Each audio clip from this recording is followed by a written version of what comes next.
ሰላም ሰላም ውድ ቤተሰቦቼ እንደምናላችሁ እንደምስኪሳ ደረሳችሁ እንኳን ለአብይ ጾም ሁለተኛ ሳምንት በሰላም አደረሳችሁ። ውድ ቤተሰቦቼ ዛሬ ቆይታችን የተለያዩ ቪዲዮዎችን እንመለከታለን። የሚያነቁ የሚያበረታቱ መንፈሳዊነታችንን ከፍ የሚያደርጉ ትምህርቶችን አዘጋጅቻለሁ። እስከ ፕሮግራሙ ፍጻሜ ድረስ ከኔ ጋር ከቆያችሁ ብዙ ነገር እንማማራለን። በቀጥታ ወደ ቪዲዮ እንሄዳለን። ዛሬ ሁለት ሳምንት ግን ያሳሰርኳቸው ደብተራዎች ጊዜያቸውን ጨርሰው የዛሬ 2 ዓመት ያሳሰርኳቸው ጊዜያቸውን ጨርሰው ተፈተው ደውለውልኝ የእስር ጊዜያችን እንዲያጠር ስላደረክ እናመሰግናለን ብለው ድጋሚ ድብትርና ወይም ጥንቆልና ውስጥ እንዳንገባ እስር ቤት በጣም በቂ የሆነ መረጃ አግኝተናል ብለው የተፈቱ ደብተራዎችም አሉ። እስካሁን እልሁንም ያልጨረሰ ደብተራም ደግሞ አለ። ሊፈታ 6 ወር የቀረው ባለፈው እንደነገርኳችሁ ሊፈቱ ጥቂት ጊዜ የቀራቸው ደብተራዎች አሉ። ሰው ቤት ገብተው የሰው ሚስት የደፈሩ፣ የሰው ሰራተኛ የደፈሩ፣ የሴት ልጅ ሲያኮርሙ የተገኙ፣ አስማትና ድግምት ሲያገኙ እጅ ከፍንጅ የተያዙ፣ ሲያታልሉ ሲያጭበረብሩ፣ ሜርኩሪ ምናምን እያሉ ሲያጭበረብሩ የተያዙ በጣም ብዙ ሰዎች በይፋ ካወጣሁኝ ይተባበሩብኛል ብዬ ነበር ዝም ያልኩት። በኋላ ቅድስት ቤተክርስቲያን ግን ይህን ጉዳይ ሲሪየስሊ እኔን መደገፍና ማገዝ ስትጀምር አርፈው ተቀመጡ። ለምን ደብዳቤ ከቤተክርስቲያን ሲሰጠኝ የማሳሰር የማስፈታትም መብቱ ያለህ አንተ ነህ። ምክንያቱም መረጃ ካገኘህ መብትህ ነው። በአንተ ላይ ጥቃትና ጉዳት እንዳይደርስ በአንተ የክስ ጉዳይ ላይ የበላይ ተጠሪ ሆኖ ቤተክርስቲያን ወይም ቤተ ክህነቱ ወይም ደግሞ ያገለግሉበት የነበረው ቤተክርስቲያን ከጎንህ እንደሆነ ብለው የጻፉልኝ ደብዳቤ ሲያዩ ደንግጠዋል። ጉዳዩ እንዲያውም ዲያቆናትና ካህናት እንደሰሙት ሲያውቁ በጣም የደነገጡት። ስለዚህ አሁንም እልሁን ያልጨረሰ ደብተራ ሊፈታ ግን 6 ወር የቀረው አለ። እኔ ለእስር ቤቱ ወይም ደግሞ ለሚመለከተው አካል ተናግሬያለሁ። እስር ቤት ሆኖ መንፈስ እየላከ ነው። ማስረጃው ደግሞ ይኸው። እኔ አይደለሁም ልጅቷን ጩሂ ብዬ መመክራት፣ እሱ ራሱ ነው እስር ቤት ሆኖ መንፈስ እየላከባት ያለው። ለዚህ ማስረጃው ምልክቱ እናንተ እስር ቤት ሰውየውን አንድ ጉዳይ አድርሱበትና ወይም አንድ ጉዳይ አውሩትና ከዛ ልጅቷ ደግሞ እዛ ሆና ስትጮህ ትሰሙታላችሁ ብዬ በማስረጃ ያቀረብኩት ጉዳይ አለ። ውሸትህን ነው የሚልም አንድ ፕሮቴስታንት ስለመጣ ማለት ነው። ለምን አውቀህ ነው ሰውየው ላይ እልህ ስላለብህ ነው ልታሳስረው ፈልገህ ነው አለኝ። ኦኬ እንደዛ ከሆነ ጸበል ላይ ያለችው ልጅ እሱ መንፈስ የሚልክባት ልጅ ማለት ነው የምትለፈልፈውን ድምጽና እናንተ እስር ቤት ሰውየው 2 ዓመት እስር ተጨምሮብሃል፣ 3 ዓመት 1 ዓመት ተጨምሮብሃል ብላችሁ ስትነግሩት ያን ከተናገራችሁት በኋላ ልጅቷ ላይ የሚልከው መንፈስ የሚለፈልፈው አንድ መሆኑን ታዩታላችሁ አልኳቸው። የውሸታቸውን በመታረገው መጥፎ ነገር 1 ዓመት የእስር ጊዜ ተጨምሮብሃል፣ 2 ዓመት ልክ እንደዚህ እንዲሉት ነበር የፈለኩት። ግን እነሱ ሌላ ነገር የተናገሩት። ለምን እኔ ያልኩትን ካሉትማ ልጅቷ ምን ያልኳትን ነው የምትለው፣ ትክክል አያስኬድም አይደል? ስለዚህ ደስ ያላችሁን ተናገሩት አልኳቸው። የሚገርማችሁ ጠርተው ሰውየው ምንድን ያሉት መሰላችሁ? ለስራ ተባባሪ የሆኑ ለዚህ ለድብትርና ተባባሪ የሆኑ ሰዎችም እስር ቤት እየገቡ ነው፣ መምህር ተስፋዬ እያሳሰራቸው ነው ብሎ ነው የነገሩት። ይሄን ደግሞ ለኔ አልነገሩኝም። ከዛ ልጅቷ ልክ እንደዛ ብላ ጮኸች። ጓደኞቼንም ልታሳስሪያቸው ነው፣ አለቅሽም፣ ስወጣ አሳይሻለሁ፣ ደፋሻለሁ እያለ መንፈሱ ላይ ይጮሃል። ያ ማለት እዛ እስር ቤት ሆኖ ጓደኞቹም ስለታሰሩ የታሰሩ መስሎት ማለት ነው ስለታሰሩ እንደዛ ብሎ ሲናገር መንፈስ ሲልክ እሷ ላይ እንደዛ ብሎ ጮኸ። እና ይሄንን ነገር በጣም የሚገርማችሁ ነገር ምንም እንኳን ውሸት ቢሆንም መንፈሱ ግን ይሄን ነገር ደገሙ፣ እንደ ኢኮሲስተም ደገመው። ፖሊሶች የተናገሩት ውሸት ነው። ያ ግን እውነት መስሎት በትክክል እኛ የምናደርገው ነገር ስለማያውቅ ሰይጣን ምን ያህል ሁሉ ነገር እንደማያውቅ ማወቅ ትችላለች። በዚህ ሁሉ ነገር አያውቅም። የውሸታችንን እንኳን እንደሆነ ሊያውቅ አልቻለም። በጣም ይገርማልና በዚህ ሲስተም ደብተራው ከእስር ቤት ሊፈታ 6 ወር ቢቀረውም ኢጎ ወይም ደግሞ ድንፋታው ወይም ደግሞ አጠቃላይ ቲቪቱ እንዳለቀቀው ሲወጣ መጥፎ ነገር ሊያደርግ እንዳሰበ አወቁ እና ነገሩት። ስለዚህ እስር ቤት ሆነህ መንፈስ እንደምትልክ በማስረጃ ተይዞ ባህልና አርፈ ተቀመጥ፣ ከእስር ቤት ከወጣ በኋላ በጣም ከባድ ችግር ውስጥ ነው የምትገባው እና ካሁኑ እዚህ ሆነ ንስሐን ብትማር የሚሻለው ብለው ነግረውታልና ይሄን የነገሩኝ በዚህ ሳምንት ነው። ወደ ዋናው ገጠመኛችን ንግባ። እንደዚህ አይነት በጣም ተልካሻ የሆነ አስተሳሰብ ያላቸው ደብተራዎች እስር ቤት ሲገቡ መጨረሻቸው እዛው መበስበስ ነው፣ ሌላ ምንም ነገር የለውም። እስር ቤት መታሰር ወንጀለኝነት ነው ማለት አይደለም። በእርግጥ ሁሉም ሰው ሲታሰር፣ ምክንያቱም ያለ ጥፋቱ የሚታሰርም ሰው አለ፣ በጥፋቱ የሚታሰርም ሰው አለ። በሐሰት ተከሶ በደቦ ተፈርዶበት ያላደረገውን ነገር አደረክ ተብሎ እንደዚህኛው ገጠመኝ አሁን ለነገራችሁ እንደተዘጋጀሁት አይነት ገጠመኝ ማለት ነው። የእውነት ግን ጥፋት አጥፍተው ሲታሰሩ ግን ጥፋታቸውን ማመን ነበረባቸው። መንፈሱ ምን ያህል እንዳልታሰረ የምታዩት በዚህ ነው። ሰውየው እስር ቤት ነው ያለው፣ አይምሮና ህሊናው ግን ስጋው እንደታሰረ አልታሰረምና መንፈስ ይልካል። ጸበል ቦታ ላይ በተደጋጋሚ መንፈስ እየያዘች ትሸኛለች። መምህር ኧረ እስር ቤትም ሆኖ ሰውየው መንፈስ መላኩን አላቆመም፣ ታስሮ የሚልክብኝ ከሆነ ከተፈታ በኋላማ ከባድ ነገር ነው የሚሆነው ብላ ልጅቷ እስክትሰጋ ድረስ ማለት ነው። ይሄ ሁሉ ግን የሚሆነው እግዚአብሔር እኛ ሊያስተምረን እንጂ ልጅቷ ሊያሰቃያት አይደለም። በምንድን ነው የሚያስተምረን? ሰው ታስሮ እንኳን ሊማር እንዳልቻለ አንድ፣ ሁለተኛ እስር ቤት ስጋ ቢታሰርም እስር ቤት ደብተራዎች ጠንቋዮች ቢታሰሩ መንፈሳቸው የሚልኩት መንፈስ ግን እንደማይታሰር፣ ሰይጣን እንደማይታሰር፣ ሰይጣን የሚታሰረው በእግዚአብሔር ኃይልና በኢየሱስ ክርስቶስ ስልጣን ብቻ እንደሆነ ማሳያ ነው። ከቤተሰብ የመጣ መንፈስ እንዴት ነው ሰላም ሲሰጥ የሚኖረው? በማንነቱ ውስጥ እየቀደመ አብሮ ተወልዶ አሳድጌ እያለ የቆጨው አሳድጌ አብሬ ኖሬ አብሬ በልቼ አብሬ ጠጥቼ በእሷ በእነሱ ገንዘብ እየኖርኩኝ ልለቅ ትፈልጋለህ የሚል እኮ ነው። አሁን ተያዝ አስመረራኛለች። ጾም በጸሎት አሁን ለለቅሶ የመጣችው አሁን ጎንደር ደርሳ ቀብራ መጣለች። ለለቅሶ መጣ፣ መንፈሱን በቁጥጥር ስር ዋለ። እግዚአብሔር ስሙ የተመሰገነ። እግዚአብሔር ታሪክ ይቀይራል። እግዚአብሔር ያነሳል። እግዚአብሔር አዲስ ሰው ያደርጋል። እግዚአብሔር ሰው እንድንሆን አሁንም ይርዳን። ሰው መሆን የከበደን ሰው በህይወቱ ተስፋ የሚያስቆርጠው ሌላ አካል አለ። ያ አካል ነው እንደዚህ ለህይወታችን መጫወቻ ሆኖ ግራ በማጋባት በቃ ቅብዝብዝ በማድረግ የሚያኖረን። ሰው ወዶ ነው ራሱን የሚያጠፋው። ሰው ወዶ ነው ራሱን የሚያንቀው። መንፈሳዊ መሳይ ቤተክርስቲያንን የማይወክሉ የርግማን ልጆች ግን በቃ የእውነት መዳንን አይፈልጉ። እንግዲህ እሱ ከጎንደር 4 ሳምንቱ እዚህ፣ እሷ ለቀብር ወንድሟን የታነቀባትን ወንድም ይዛ መጣ ለመቅበር። በዛ መሃል እግዚአብሔር ይኸው በቁጥጥር ስር አዋለው። እዚህ ነው፣ ይሄ ነው፣ ይሄንን ነው እንድንነቃ ነው። የተኛው ሲነሳ ብዬ አስተማርኳችሁ። በማዕበል ውስጥ በወጀብ ውስጥ ክርስቶስ ሲነሳ ጸጥ በል ይለዋል። ክፉ መንፈስን ጸጥ በል ይለዋል። መተተኛውን ጸጥ በል ይለዋል። ስለዚህ ቀስቅሱት፣ ክርስቶስን ቀስቅሱት። በሕይወታችሁ በኑሯችሁ ቀስቅሱት። ነገ እድል ዕጣ ፋንታችን የመናፍስት ሰለባና የክፉ አድራጊዎች መጫወቻ መሞከሪያ ሆነን ነው የምንቀረው።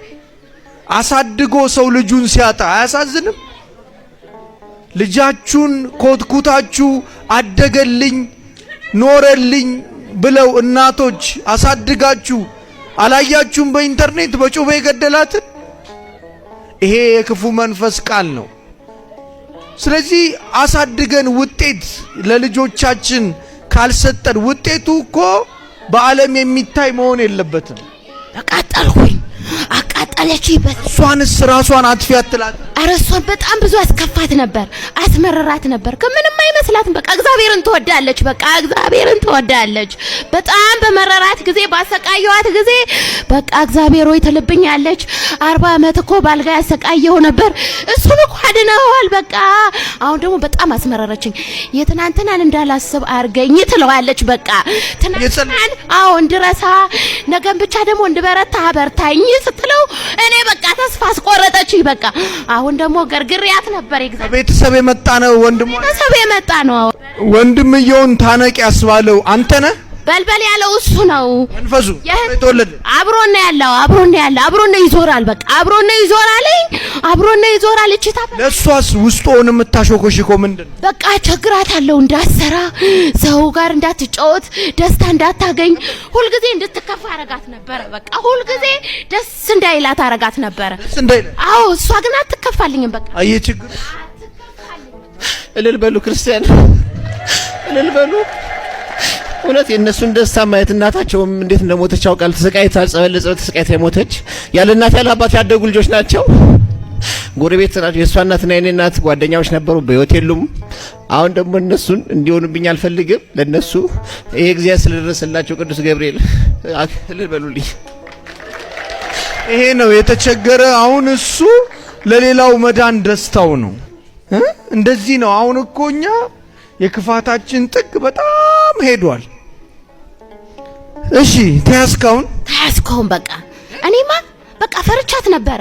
ቤተሰቡ እሷን ነበር ምፈራት። በቃ ፈራታለሁ እንጂ እኔ በቃ ንቁና ተፈራታለሁ በጣም ነበር። እናቷንም ገላል።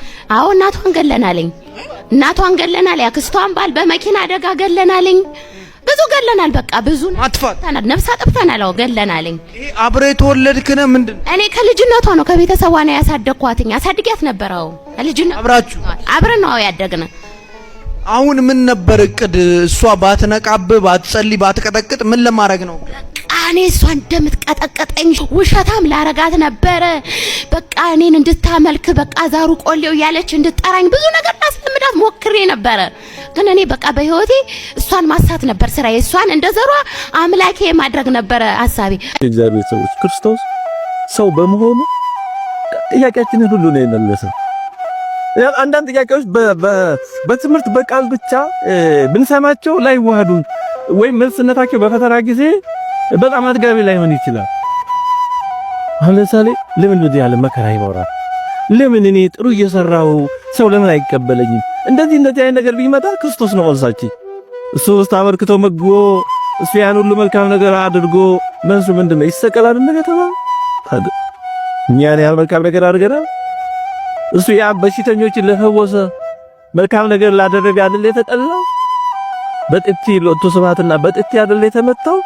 ታዲያ እሱ ንጹሕ ባህሪ ሲሆን መልካም ብቻ ያደረገ ሲሆን አንዳችም ክፋት የሌለበት ሲሆን በጥፊ ከተመታ እነዛ ሰዎች መልካም ያደረገላቸው ሰዎች ይሰቀል ካሉት እኛ የምንትማቷን መልካም ነገር አድርገን እንዴት ሰው አይረዳኝም እንዴ ልንል እንችላለን? አይገርምም? ለጥያቄያችን ሁሉ ክርስቶስ በእውነቱ መልሱ እሱ። ለእያንዳንዱ ነገር ብናየው የክርስቶስ ሰው ሆኖ በምድር ላይ ለመመላለስና ያደረገው ነገር መልስ ነው ነው። ለምን መልካም እየሰራው መከራ እቀበላለሁ በደጋግ ሰዎች ላይ ለምን መከራ ይደርሳል የሚል ሰው ቢኖር ንጹሕ ባህሪ ክርስቶስ በመስቀል ላይ አልተሰቀለም፣ መራራ ሞት አልጠጣም። እሱ ኃጢአት ኖሮበት ነው ይሄን ያደረገው። ታዲያ ንጹሕ ባህሪ የሆነ እሱ ይሄን መከራ ከተቀበለ እኛም በደም ካስተዋል ነው የክርስቶስ ሰው መሆን ለጥያቄያችን ሁሉ መልስ። በግላችንም በሀገርም በዓለም በአጠቃላይ ለሚደርሱ ነገሮች ለምን ይሆናል ብለን በስልስል በክንክን ስንል ሌላችን ወደ ክርስቶስ ቀና ሲል ከክርስቶስ መልስ እናገኝ እና የክርስቶስ ሰው መሆን የሁሉ ነገር መልስ ነው ነው። በደም ካስተዋሉ የሁሉ ነገር መልስ። ለምን በዓለም ላይ መከራ ክፉ ነገር እንዲህ ይሆናል? ምን ለውሱ የመከራውን ጥግ ተቀብለው ያለ በደሉ ንጹሕ ባህሪ በመስቀል ላይ አልተገደለም፣ አልተሰቀለም፣ ስጋውን አልቆረሰም፣ ደሙን አላፈሰሰ። ማሸነፊያው ግን ይሄ መሆኑን አሳየን። ይሄን ሁሉ የክፋት ሁሉ መዳረሻ ሞት ነው። ሞት ደግሞ ወደ መቃብር ወደ መበስበስ ነው የሚያደርሰው። ክርስቶስ ይሄን ሁሉ ተቀብሎ ተቀብሮ ይሄን ሁሉ ግን ተዛርቆ ለሶስተኛ ቀን ተነሳ። በቃ ክፋት የሚሸነፈው በዚህ መንገድ ነው። ክፋት የሚሸነፈው ክፋትን ያለ በቀል ያለ ክፋት መቀበል። በመጨረሻ ክፋት በዚህ መንገድ ይሸነፋል፣ ያልቃል። እንደ ገለባ እሳት ነው ክፋት። የገለባ እሳት ወይ ማንኛውም እሳት ተቀጣጣይ እስካለ ድረስ ነው የሚቆይ። ተቀጣጣይ እስካለ ድረስ ይነዳል። በመጨረሻ ግን ተቀጣጣይ ሲያልቅ ተቀጣጣይ የሚያልቃል፣ እሳቱም ያልቃል። ክፋት እንደዚህ ነው የሚያልቅ። ክርስቶስ ይህን በተግባር ነው ያሳየን። ክፋት እንዴት እንደሚሸነፍ በተግባር አሳየን። የክፋት ጥግ ሞት ነው። በቃ ምን ህመምን፣ ደዌም፣ ስራትን፣ ግርፋትን፣ ድብደባ መጨረሻው ሞት ነው። የሚወስድ ሞት ነው። የመጨረሻውን ተቀበለ። የሞት ደግሞ መጨረሻው ማሳረጊያው ደግሞ ሞትን የሚያስገነው ትንሳኤ ነው። ሁሉ ነገር ወደ ተግባር አሳይቶናል። በእውነት ክብር ምስጋና ይግባው በእውነቱ እና ወደ በረሃ ሄዶ የተፈተነው ከዚህ የተነሳ ነው። እንግዲህ 3 ፈተናዎችን ነው የተፈተነው። ለምን አስታውሰው ባጭሩ ለማስታወስ የመጀመሪያው የምግብ ጉዳይ። ጌታችን 40 ቀን 40 ሌሊት ጾሞ ምንም ሳይቀምስ ነው የጾመው። እኛውን በሆነ ሰዓት እንደያቅማችን ጾም እንደምንችለው ነው እና ጾመን ከተወሰነ ሰዓት በኋላ እንቀምሳለን። ደግሞ ከሰኞ እስከ 45 ቀን ነው የምንጾመው። እሁድ ቅዳሜን ደግሞ ያው ከጠሎላት በቀር አይዋልም። እንዲህ ያደረግን ነው የምንጾመው። ለምን አንችልማ? ከክርስቶስ የምንችለው ዋናውን እንወስዳለን። ከዛ ደግሞ እንደ አቅማችን ሀገር ነው እንጂ 40 ቀን በተከታታይ ጌታችን እንዳደረገው ጾሙ ብንባል ይሆንልና 40 ቀን ዋሳን ቀምስ አይሆን። እግዚአብሔር የማንችለውን ቀመር አይሸክም። እንደዚህ ነው ቤተክርስቲያን። ዋናው ይወሰዳል። ከዛ ደግሞ እንደ አቅማችን ካስተማይዝ ይደረጋል። ጌታችን ግን 40 ቀን ምንም ሳይቀምስ ነው የጾመው። ከዛ በኋላ በእውነትም ሰው ሆኗልና ሰይጣን ቀርቦ የእግዚአብሔር ልጅ ከሆንክ ድንጋዩ ምን አድርጋው ዳቦ አድርግ። ስለዚህ የመጀመሪያ ፈተና የሆድ ፈተና። ለምሳሌ የወር አበባ የሚያማት ሴት ሐኪም ቤት የሚያስታግዝ መድኃኒት ብትውጥ ኃጢአት አይቆጠርም በቤተክርስቲያናችን። ለምን መድኃኒት ዋጥሽ? ለምን ጸበል አልጠጣሽም ማለት ነው። በወር አበባ ጊዜ ጠበል መጠጣት አልተከለከለም። በወር አበባ ጊዜ ግን ጠበል መጠመቅ ነው የማትችለው። ለምን? ጠበል ስጋው እድፍ ማንጫ አይደለማ። ለምሳሌ ሰውነቴ ላብላብ አለኝ ተብሎ ሻወሩ ይገባል እንጂ አንድ ሰው ላብላብ አለኝ ብሎ ጸበል አይሄድም። ምክንያቱም ጸበል ሻወር አይደለማ። ምክንያቱም ምንድነው የወር አበባ ውጫ እድፍ ነዋ፣ እርኩሰት አይደለማ። በሻወር የሚጸዳ እንጂ በጠበል የሚጸዳ አይደለማ። ጠበል ሻወር አይደለማ፣ ከውጭ የሚፈስ ስለሆነ የውጭ አደፍ ነው እንጂ የሚባለው ልክ እንደ ላብ ከሰውነታችን እንደሚወጣ እንደ መግል እንደዛ ነው እንጂ የሚወሰደው እንደ እርኩሰት አይወሰድም። ግን አንድ ሰው ሰርቅ ያለውና እስቲ እጄን በጣም በጥሩ ሳሙና ልታጠብ ቢል አይጸዳም። ምክንያቱም ይሄ በንስሐ እንጂ በሳሙና አይጸዳማ። ግን አንድ ሴት ልጅ በወር አበባ ጊዜ ሆና ሻወር ወስድ ግን ትጸዳለች። ለምን? ውጫዊ ነዋ። ስለዚህ በወር አበባ ጊዜ እያለ ጠበል መጠጣት አልተከለከለች። መቅደስ ውስጥ መግባት አትችልም። አዎ መቅደስ መግባት ካልቻለች ደግሞ መቁረብ አትችልም። ለምን? ስጋ ወልደ እግዚአብሔር ደመ ወልደ እግዚአብሔር በነጠበበት ደመ ብእሲት አይንጠብበት ነው። ይሄ ነው ኮንሰፕቱ እንጂ ቤተ መቅደሱን ታረክሳለች ብለን አስበን አይደለም። ቤተ መቅደስ አይረክስም እንዴ!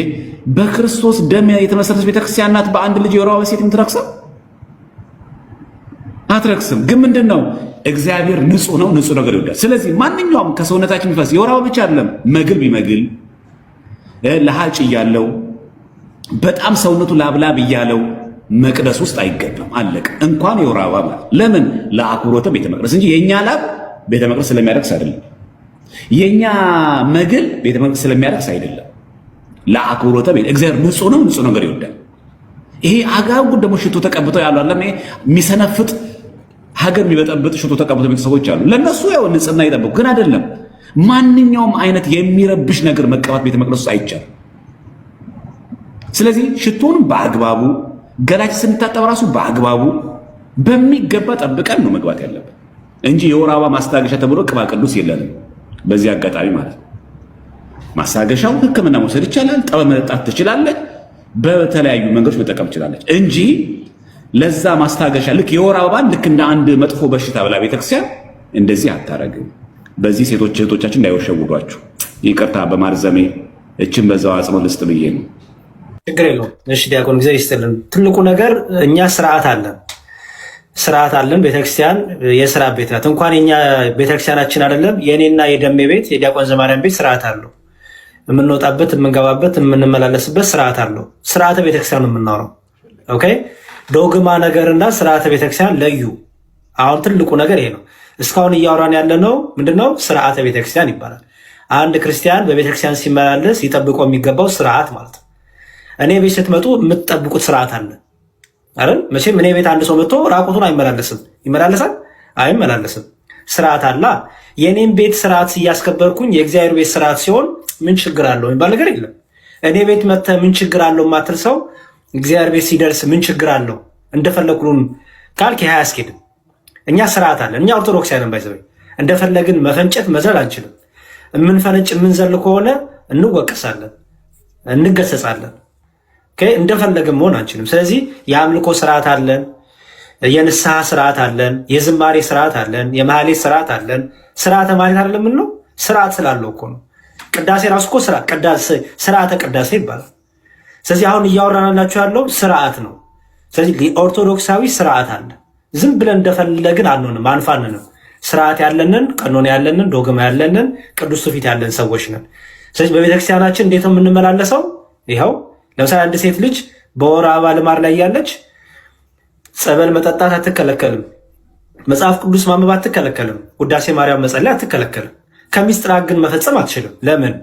አንደኛ በራሱ ምስጢራት ለመፈጸም የሚያስፈልግ የጾም ጊዜ አለ፣ የጸሎት ጊዜ አለ፣ የንስሐ ጊዜ አለ። አንድ ሴት ልጅ ደግሞ ፔሪየድ ላይ ሆና ይሄም እዚህ ጋር ብዙ ሴቶች አላችሁ፣ ገስት ላይም ኮመንት ላይም መቼ ህመማችሁ ታውቁታላችሁ፣ ምን ያህል ፔን እንዳለው። እንደ አንዳንዶቹ እኮ ኢመርጀንሲ እኮ ይገባሉ፣ ሐኪም ቤት ይገባሉ። እና እናንተ ናችሁ አምልካችሁ 3 ሰዓት ቅዳሴ ጨርሳችሁ አምልኮ በደንብ ተመስጣችሁ ንስሐ ገብታችሁ ወደ ምስጢራት የምትጠጉት በዛ ጊዜ ውስጥ አትጠጉ። ቤተክርስቲያን ለእናንተ እንኳን ይሄን አስባ አመቻችታ በዛ ጊዜ ወደ ስጋ ወደሙ እንኳን ለመምጣት ያለውን ዝግጅት እንኳን እንዳታደርጉ አድርጋችኋለች። ለምን? በስርዓቱ እንኳን ቆማችሁ መጸለይ ማምለክ አትችሉ።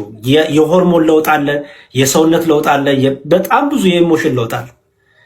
ስለዚህ እኛ ስርዓተ ቤተክርስቲያን ያለን ሰዎች ነን። ኦኬ። ይሄ ስርዓት ለምን እናንተ ስርዓት ኖራችሁ የሚል ሰው ካለ ስርዓት አልበኛ ነው፣ እሱ የአንተ ጉዳይ ነው። በስርዓት አልበኝነት መቀጠል ትችላለህ። እኛ ግን ስርዓት አለን። እመቤታችን የትኛውን ጸጋ ለምን አገኘች?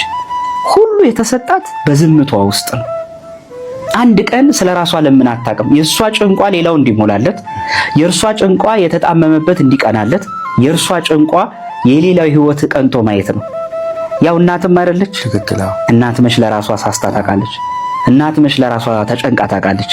በድንግል ማርያም ህይወት ውስጥ እኮ ያልተሰበከ እኮ ምን ቅድስና ህይወት አለ? እስቲ እሷ ውስጥ ያላየነው ምን አለ? ብህቱና ይኸው ሁሉን ትታ ተከተለች በ3 ዓመቷ። የእናትና የአባቷን ሙቀት ልምላሜ፣ የእናት የአባቷን ጠረን ገና ሳይለቃት መነኩሴም አይደለችም እንዳትላት ከሷ በላይ ማን ይጸልይ? ከሷ በላይ ማንን ተስፋ ያደርግና? ሊቅነትም ብትል ሌሎቹ ነቢያት እግዚአብሔርን ሰምተው ነው የተማሩት። ሐዋርያትም ድምፁን ሰምተው ነው። ሊቃውንትም መጽሐፍት አንብበው። እሷ እኮ ያወቀችው እኮ በህይወት ነው፣ በመውለድ ነው። የመውለድ ዕውቀት ማን አለው? እሷ ብቻ ናት። የመውለድ ዕውቀት ከየትም አይገኝም። ድንግል ማርያም ጥፍጥናዋ በምድር ላይ ከከበሩ ውድ ከተባሉ ነገሮች ሁሉ የእሷ ክብርና ጥፍጥና ይበልጣል። የምግባር ጥፍጥና፣ የትህትና ጥፍጥና፣ አይተዋት ተግባሯ የሚሰብክ ጥፍጥና፣ እንዲህ አይነት የሚወደድ እኮ ማርነት ከድንግል ማርያም በቀር ማንም የለው። እመቤታችን እግዚአብሔር የምታውቀው ወልደው ሐዋርያት ጌታ እንደው ምን አለ እዛ የነበሩትን ሲያስተምር እኮ በዛ ዘመን ሁሉን ትታችሁ ተከተሉኝ ነው። መስቀሌን ተሸክሞ የማይከተል ለኔ ሊሆን አይችልም። እመቤታችን እኮ መስቀሉን አይደለም የተሸከመችው፣ ጭራሽ በመስቀሉ የሚሰቀለውን ራሱ ክርስቶስን ይዘው እኮ ሁሉን ትታ የተከተለችው። መስቀሌን ተሸከሙ ያለውን አምላክ እሷ ገና መስቀል ሳይሸከም በፊት ራሱ ክርስቶስን ተሸክሞ እኮ የተንከራተተች ናት። ጳውሎስ ምን አለ? እኔ ከክርስቶስ ጋር ተሰቅያለሁ። እመቤታችን ግን ከክርስቶስ ጋር ተሰዳለች። ጳውሎስ እኮ ተሰቀልኩ ያለው ገና ሳይሰቀል ነው። ሕማምና መከራ ስለ ክርስቶስን ብቀበል አይ ከክርስቶስ ጋር ተባብሬያለሁ ብሎ በማሰብ ነው በሚስጥር። የፈለገ ቢሆን ግን ከክርስቶስ እመቤታችን ግን ከክርስቶስ ጋር ተሰድጃለሁ ብላ መናገር የምትችል ግን እሷ ናት። ከክርስቶስ ጋር ኖሬያለሁ ማለት የምትችል እሷ ናት። የመጀመሪያው ሐዋርያ ናት። ሐዋርያት እኮ በጣም የሚደንቅ ነገር ከመካከላቸው እኮ ነቅ ተገኝቷል። ጴጥሮስ ምን አለ? ሁሉን ትተህ ተከተልን፣ እንግዲህ ዋጋችን ምንድነው አለ። እመቤታችን እስቲ ሁሉን ትቼ ተከተልኩ፣ ሁሉን ትቼ ለአንተ ዋጋ ከፈልኩ፣ በረሃ ለበረሃ ዋጋዬ ምንድነው ብሎ እኮ አንድ ቀን ጠይቃ አታውቅም። እስቲ እመቤታችን እስቲ በመጽሐፍት ውስጥ ታምረ ማርያም ማንበብ፣ ድርሳነ ማርያም ስለ ራሷ የለመነችው ልመና አለ ወይ? እኔ እኮ የምትደንቀኝ እናት ናት። እስቲ አንድ ቀን የራሷን ጉዳይ ለምና ታውቃለች? ነቢያት እንኳን እኮ ለምነዋል። ሐዋርያት እኮ የሆነ ነገር እኮ ለምነዋል። ጴጥሮስ እንኳን የሚስቱን እናት እኮ አድንልኝ ብሏል። ዲናር አትኮር ክፈልልኝ ብሏል። ማለትም ከበሽታ ይፈውሳል ወይ ነው ጸበል። የዚህ ጊዜ ክርስቲያኖች አው ይፈውሳል ይላሉ ነው። አዎ 10 ቄሶች ላምጣላችሁ። 10 የማህበረ ቅዱሳንም የሲኖዶስ አባላትም ሆነው የታመሙ ሰዎች አሉ። ከነ ማስረጃው ቲክቫ ላይ ከነ ዜናው አመጣላችኋለሁ። ምን ሲባሉ አቡነ ገሌ የገሌ ፓትሪያርክ ዘመንበረ ሄዶ ስሙ በጣም ይረዝምና ቄስ ገሌ በካንሰር ታሞ ህንድ ተልኳል ትባላለ። ወራጅ አለ። ወራጅን ያዝ እናርገውና ዘመንበረ ቄስ ከላይ አይባልም። የመጀመሪያው ማለት ነው። ይህ አጠራር የሚመለከተው ቅዱስ ፓትሪያርክን ነው። ቅዱስ ፓትሪያርኩን ስንጠራ ደግሞ ብፁዕ ወቅዱስ አቡነ ማትያስ ርዕሰ ሊቃነ ጳጳሳት ዘኢትዮጵያ ሊቀ ጳጳስ ዘአክሱም ወዕጨጌ ዘመንበረ ተክለ ሃይማኖት እንላለን። ከዛ ውጭ የሚባል የለም ነው። ቀጥሎ ግን ዋናው ሐሳብ ምንድነው? ጸበል የሚያድን ከሆነ ፓትርያርኩም ወይም ቄሶቹም ወይም መነኮሳት ጳጳሳት ታመው ለምንድን ነው ህንድ ሀገር ሄደው የሚታከሙት? ጸበል ባያድን ነው። ስለዚህ ጸበል ያድናል የምትሉት ውሸት ነው የሚል ነገር ነው። ክሱ ይሄ ነው። አሁን የዘምዘም ውሃ በእስልምና ምንድነው እሱ ትርጉሙ የሚለውን እናይና ከራሳቸው ሰዎች የትኛውም ሙስሊም በህክምና ማለት ህክምና ሄዶ የሚታከም ከሆነ አላህ ያድንም። ሎጂኩ ይሄ ነው። እንግዲህ ረሱላችን አለይሂ ሰላቱ ወሰላም በሐዲሳቸው ለበሽተኛ ደግሞ መድኃኒት ነው ብለዋል ማለት ነው። ዘምዘም ውሃ ለተጠጣበት ዓላማ ነው የሚውለው አሉ ነቢያችን ሰለላሁ ዐለይሂ ወሰለም። የዘምዘም ውሃ ለተጠጣለት ዓላማ ይውላል። ቢስሚላህ ብለህ አንተ አላህ እውቀትን እንዲሰጠኝ ብለህ ንያ አድርገህ ከጠጣህ በአላህ ፍቃድ አላህ ሱብሓነሁ ወተዓላ የጠየቀው ነገር ይሰጥሃል። ያ ውሃ ከጅብሪል ክንፍ ስር እስማኤል ከተባለው ነብይ እግር ስር የፈለቀ ውሃ ነው። ያንን ውሃ የጠጣ ሰው መድኃኒት ነው፣ በሳይንስም ተረጋግጧል። የዘምዘም ውሃ ለተጠጣበት ዓላማ ይውላል። ለምሳሌ ርቦ ከሆነ ለመጥገብ፣ ታመ ከሆነ ለመዳን ይውላል። አሁን በእስልምና የታመሙ ሰዎችን ለምን እናያለን? ይሄ ግን እንደው የሚድኑ ሰዎችን ካላየ ሰው ወደ ህክምና ከሄደ ያ ነገር ባያድን ነው የሚባል ከሆነ እኔ ኢትዮጵያ ውስጥ ዘምዘም ውሃ በጣም ማግኘት ከባድ ሆኖ ምናምን ሊሆን ይችላል። እዛው ሰው ያለበት አካባቢ ላይ ሆስፒታል ምን ይሰራል? ዶክተር ምን ይሰራል? ለምንድን ነው እሱ ሌላ ህክምና የሚፈልጉት? በቃ ሄደ አይጎልም አይደለ? የፈለገ ቢወሰድ አይጎልም ትሉናላችሁ። ማይጎድል ከሆነ ያ ሁሉ ሰው እየጠጣ ለምን አልዳነም? ባያድን ነው ማለት ነው። ያንተ ሎጂክ ይሄ ነው። እና ኡስታዝ ሳላህ ብታስብበት ጥሩ ነው። መጽሐፍ ቅዱሳችን ላይ አንድ ነገር ልንገራችሁ። በሁለተኛ ዜና ምዕራፍ 5 ላይ ቁጥር 10 ላይ ስለ ንዕማን የምናገኘው ታሪክ አለ። ወደ ኤልሳ ጋር ሄዶ ኤልሳ ምን ብሎት ነበረ? ዮርዳኖስ 7 ጊዜ ብቅ ጥልቅ በል ተጠመቅ ከለምጽ ትነጻለህ አለው። በዚህ ጊዜ አባናና ፋርፋ የሚባሉ ወንዞች አሉ በሀገር እስራኤል። ለምንድን ነው እሱ ብሎ ጥያቄ አቅርቦ ነበረ። ግን አባናና ፋርፋ ሳይሆን ሄዳነው ዮርዳኖስ ነው። እግዚአብሔር የተለየን ነገር ለተለየው አገልግሎት ለተለየው ፈውሱ ሊጠቀም ይችላል ማለት ነው። ጸበል ምንለው አለ። እምነታችን በእግዚአብሔር ነው። በዛ በኩል እግዚአብሔር እንደሚያድን እናምናለን ነው ቁም ነገሩ። ላስተማሩን፣ ለመከሩን፣ ለገሰጹን ለአባቶቻችን ለመምህራኖቻችን በሙሉ እግዚአብሔር አምላካችን ረጅም ዕድሜን ያድልልን። እኛም በሰማነው ቃለ እግዚአብሔር 30፣ 60፣ 100 ፍሬ እንድናፈራ እግዚአብሔር አምላካችን በእውነት ሁላችንንም ያግዘን። ይህንን ጾማችንንም የበረከት የሰላም ያደርግልን። እግዚአብሔር አምላካችን ሀገራችን ኢትዮጵያን ሰላም ያደርግልን። ሁላችንንም በያለንበት ሰላሙን ፍቅሩን እግዚአብሔር አምላካችን ይላክልን። በእውነት ልንበረታ ልንጠነክር ይገባል። በዚህ በአብይ ጾም ወቅት በተለይም አሁን ደግሞ የመጀመሪያውን ሳምንት ፈጽመን ወደ ሁለተኛው ሳምንት ወደ ቅድስት ተሸጋግረናል እና እግዚአብሔር አምላካችን ይህንንም ሳምንት ደግሞ የሰላም የደስታ የፍቅር የበረከት ያደርግልን። የታረዙትን የምናለብስበት፣ የተራቡትን የምናበላበት፣ የተጠሙትን የምናጠጣበት፣ ለተቸገሩት የምንደርስበት፣ በሁሉም ነገር መልካም በሆኑ ነገሮች ሁሉ የምንሳተፍበት፣ ከክፋት ከተንኮል ከምቀኝነት ከክፉ ነገሮች የምንርቅበት እግዚአብሔር አምላካችን ያደርግልን። በንስሐ ሕይወት የታጠብን በስጋውና ደግሞ የምንታተም እግዚአብሔር አምላካችን ሁላችንንም ያድርገን። በሀገር ውስጥም ከሀገር ውጭም ያላችሁ ኢትዮጵያውያን ኤርትራውያን ቤተሰቦቼ በያላችሁበት ሰላም እግዚአብሔር ከሁላችሁ ጋር ይሁን። ይህንን ቪዲዮ ይህንን ትምህርት ለብዙ ሰዎች እንዲደርስ ሼር ማድረጋችሁን እንዳትረሱ። ይህንን ቻናል በምትችሉበት አቅም በሙሉ ማገዛችሁን እንዳትረሱ። ሜምበርሺፕ ላይ ጆይን እያደረጋችሁ ጆይን አድርጎ ስቲከሮች አሉ። ማገዝ በምትችሉበት በተለይም ከኢትዮጵያ ውጭ ያላችሁ በምትችሉት መንገድ ቻናሉን ማገዝ ትችላላችሁ። እግዚአብሔር አምላካችን ከሁላችን ጋር ይሁን። ይቆየን። አሜን።